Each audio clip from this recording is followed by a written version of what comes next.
So, you're gay in 2025. I'd love to tell you that it's going to be super easy and everyone's going to accept you and you're not going to deal with prejudice and all kinds of difficulties, but we're not there yet.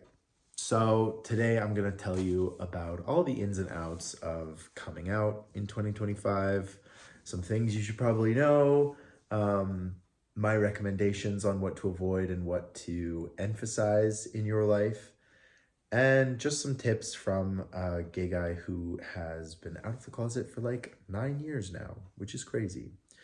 So, first of all, I want to give a big shout out to all of the gay people who came before. You know, these are the people who fought in the civil rights movement, in the 80s AIDS pandemic and epidemic.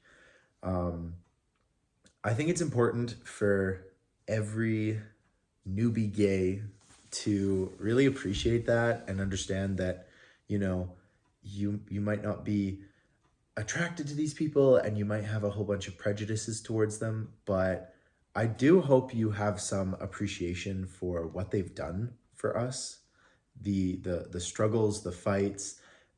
These are people who have lost a huge amount of their community, their compatriots. And if you can imagine like all of the gay people your age, you know, getting sick and the government isn't helping them and people are prejudicing and, you know, persecuting them, just try and put yourself in those shoes really quick. Like, I'm not trying to scare you as like a newbie gay or something, but I do ask that you have a little bit of compassion for the people that came before you. Ageism, you will find out, is a huge problem in the gay community. We tend to prejudice people who are older, and that's kind of crazy because if we're successful, we will become old. So it might be worth our while changing the status quo and changing this prejudice, because it will directly benefit any of us who are fortunate enough to continue spinning around the sun on this little rock. So with that being said, like I said, I don't want to scare you too much, but there's some basics to coming out and being gay that I think are important, and I've said them a lot. So only come out to people you feel safe with, only come out when you yourself are safe, whether it is from a point of view of being financially stable or mentally stable or still having access to the resources that you need. You know, maybe your parents help you get medical help or, you know, dental or therapy or whatever it is. And if you're worried that they won't accept you and you will face like a lot of discrimination, in some cases, it is better just to stay in the closet, you know? And that's not a popular opinion. You're going to hear a lot of gay people saying like, you need to have strength and courage. You need to just come out. Do it when you're safe. Do it when you're in an environment where you are more or less independent, where you don't need prejudiced people's support in any way, shape, or form. I always recommend coming out to someone that you know is going to be very supportive of you. Maybe this person kind of secretly already knows, but, you know, a sibling, a best friend, someone like that. Typically, you can't go wrong with that as long as you kind of have an idea of what their opinion on the LGBTQ community is. So that's my little advice for that. Like I said, you're going to come across many strong opinions, both inside and outside of the gay community. So you do not have to engage with any of these things. You know, like there are some huge contentious things going on right now in the gay community. Trans rights is a really big one. The non-binary stuff, gender reassignment surgery, school bathrooms, sports, gay marriage in many countries across the planet. There are some really, really contentious topics, and I recommend being very cautious when you sort of jump into these topics. My best advice is learn some of the history, learn how we got here, and in my opinion, don't say anything, because you are going to have a myriad of different opinions on different topics and you're going to fall on different lines. And typically, especially online, the gay community takes a very far left approach to many of these topics. And I agree with some of them. I don't agree with some of them. But I don't talk about them because there is no point starting an argument, and at the end of the day, it has very little to do with who I am. And so I keep my mouth shut. I think more people should maybe take that approach. So if you're new to being gay, and I say that as in like new to being gay, as in new to being out, new to realizing that you are gay, but like you were born this way. And I know it seems weird. Some of us have this idea that maybe something happened in our lives that turned us gay or any of this kind of stuff. It doesn't matter where it came from. You are the way you are, and you are perfect. Whether you believe that we are born gay or there's a gay gene, or it's through, our mothers screwing up somehow, or it's eating too much salt, or the water is turning the frogs gay. No matter how or what you believe is the reason that you are gay, you are still here, you exist, and you deserve love and compassion. So don't get bogged down on the sort of chicken and egg philosophical question of like, why am I like this? How can I fix it? I think we have all spent nights praying that we weren't gay. We have all spent time imagining, well, what if I just pretended to be straight and had a family and all of this stuff? I have talked to many men who did not have a choice and who had to take that path. They, if they had their time again, would not. They could love their families. They can love, the children that they have. But at the end of the day, you want to be able to be who you are, and you want to be able to express that and fall in love with someone that you are truly head over heels with. So that's some general advice in that category and in that branch of things. Like I said, you do not have to have opinions that are sort of mandated inside the community. You do not have to watch Drag Race. You don't have to become a stereotype. This is one of the things that really kept me from coming out, is that I felt that if I'm going to be gay, I have to like Drag Race, and I have to wear makeup and wear crop tops and go to pride parades in my underwear. None of that is true. I really want to stress that. I think a lot of gay men who maybe just weren't brought up in that kind of culture, we're farmers, we're mechanics, we like fixing things, we like trains and planes and, plants, and you do not have to fit some kind of niche stereotype. If you love Drag Race, awesome, that's great. In my personal opinion, I think the girls are really, really catty, and I think it's too negative. It's something that is just too negative for me to watch. Do I have an opinion on other people watching it? Absolutely not. You go, girl. You enjoy those queens, like #slay.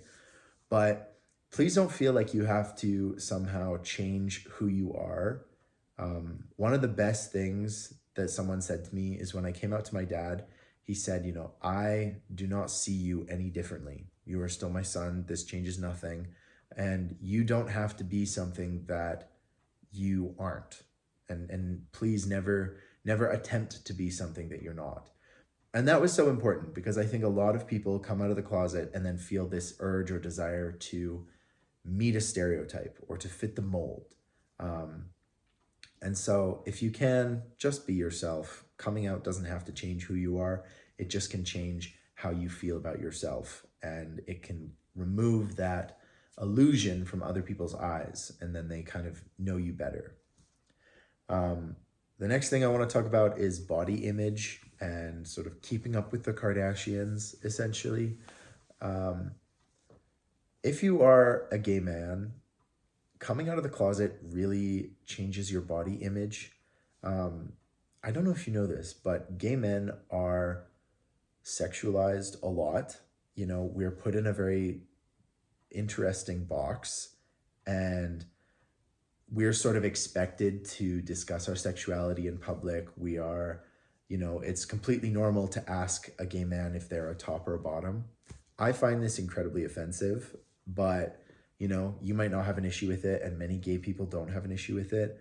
But just be prepared for the level of scrutiny on you to suddenly increase. I think straight men really don't understand that they have this kind of social immunity from a lot of the criticism that women and queer people receive. And so be ready for people to sort of comment on your body, to be judging you, to be talking about maybe you need, premature Botox or a facelift or going on Ozempic, or, there's going to be a lot of comments on your body shape, your muscularity, lots of comments on whether you're a twink, an otter, a bear, whatever it might be. These are all terms for specific gay men's bodies, which straight men don't have to deal with. So just be aware of the slight objectification of these kinds of things. Pretty privilege it applies to everybody in this world. Gay men have to deal with it. Probably not as much as women, but they have to deal with it. There's a lot of discrimination. I personally believe that there is some problems with race, and there are issues like that in the gay community that, for me as a white guy, it's hard to talk about, but they're real, they exist, and people face different levels of discrimination based on what they look like, how they talk, the shape of their bodies. And those kinds of prejudices are completely unacceptable. But unfortunately, in 2025, they are things that have to be managed. They have to be recognized. Whether you want to say that you recognize your privilege or that I recognize my privilege, that can be a contentious thing for some people. I don't see a problem or an issue with it. I think it's pretty obvious, if you live in a predominantly Western society, we are going to have these built-in social problems that apply to us, and recognizing it and trying to do better is the best solution we have. So try and be a well-rounded kind of person. When it comes to politics, being gay is exhausting and confusing because there is one particular side of the political spectrum that really panders to us, and in sometimes pandering to us, they are not actually communicating with us and they're not actually having our best interests at forward. Meanwhile, there's another political spectrum that many people identify with, and yet these people are sort of fundamentally opposed to us in some ways. And so at times, I don't know about you, but I can feel a little politically homeless and like I'm not connected to any of these people, and that none of these people actually have my best interest. However, I don't think this is just a gay problem. I think every citizen of the world right now really doesn't identify with their politics. So we're kind of all in this together. I don't think these politicians represent us in any way, shape, or form. So that's just something that we're currently dealing with. And it is unfortunate, but whatever. The last bit of advice I'm going to give you is on religion. As someone who came out of the closet, I had a very complicated history with religion. I was raised as a Methodist Protestant Christian, and I still follow many of the beliefs that I did when I was a kid. It was not obviously of my own choice. It was something I was brought up in. I ended up becoming like the most religious person in my family. And then I came out, I had like a atheist awakening. And then I sort of came back to religion in a more philosophical and spiritual place, I guess. But religion in the gay community is a very contentious topic. If you make gay friends, you will find that some of them absolutely detest religion, and that some of them have kind of a ambivalent, like, oh, well, you do you kind of approach to it. But be aware that there is this tension that exists between queer people and religious ideology. Many very, very religious people are adamantly opposed to queer people. So it is something to kind of understand. Don't feel as though just because you're gay, you have to be an atheist. If you really find comfort and you truly believe in something, there is no problem in being gay and being religious. Many of us continue that path, and it makes our lives better and it enriches our lives. But just be aware that there is this history of persecution. There is this history of discourse between religious ideology and, being a queer person. So that is just some rambling about being gay in 2025. I covered a lot of topics. By all means, please let me know in the comments if there's a topic you'd like me to dissect more or go into more. I'm really happy to talk about these topics. I think it's important. This has kind of become a tradition. Every single year I do a video about what it's like to come out and my advice as I continue my experience with being gay, bisexual, queer. That's another thing I didn't talk about is labels. Don't feel the need to label yourself if you want to be gay, if you want to be bi, if you want to be queer, if you want to be, whatever that you feel you identify with, as long as it's coming from a genuine, grounded place of feeling like yourself. Absolutely. And there are many people out there who hate the labels. I'm kind of one of them. I go back and forth. Don't feel like you have to pick one. Don't feel weird about changing your label. And, you don't have to do that. Anyway, sorry, that was a bit of a forgotten topic that I wanted to cover. But this has become a typical tradition. I really like it. I think it, I feel very connected. The comments are always so interesting. So please leave a comment. I'd love to hear what you guys think and your stories and your journeys. Yeah.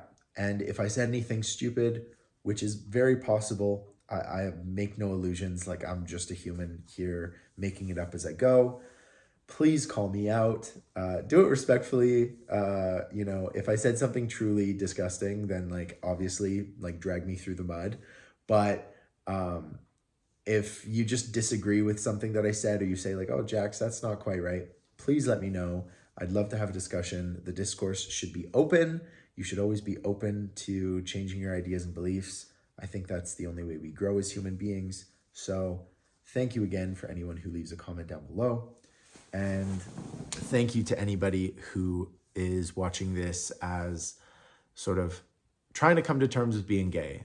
I think YouTube has been quite a powerful place. It's certainly how I became comfortable with the idea of being gay. I watched a whole bunch of people's coming out videos, coming out stories, and it kind of gave me the courage to see myself as the person I wanted to be. So if you are in the closet and you're watching this and you're going, oh my gosh, maybe this is who I am.